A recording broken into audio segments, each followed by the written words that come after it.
What are the different discharges? Because I didn't use Google a lot. Well, it's just the discharge that's out of the ordinary for you. Um, you know what your discharge looks like. If it's anything that you notice that the texture has changed, the smell has changed, the color has changed, then you probably should come in and get tested and get it looked at.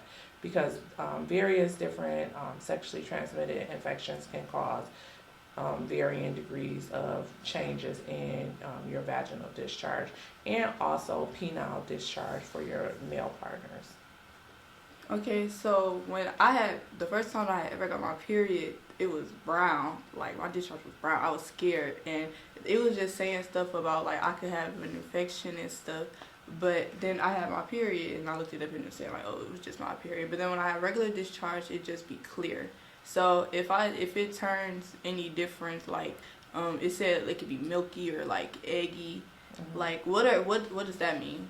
The So different discharges. eggy discharge is like stretchy that you can stretch with your fingers. That discharge happens like around ovulation. Discharge, and I'm concerned about if you're having clumpy discharge, itchy discharge that makes you itch, yellow, green, those type of colors. Those are the ones that's concerning me. If you're telling me that your discharge is clear, or even that if it's a little cloudy, but you're not having any symptoms, I'm not concerned about that. I'm concerned about the changes in color, the changes in smell, the change in the texture, because you can have like white clumpy discharge, and that can be a sign of yeast.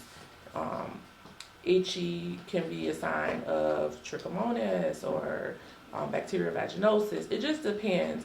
So like I said before, those 5 points, when I said make sure that you write down when the symptoms started, what did you notice? So when you come to see me, then I have a starting point. It's like we just play kind of like detective and try to figure out what's going on.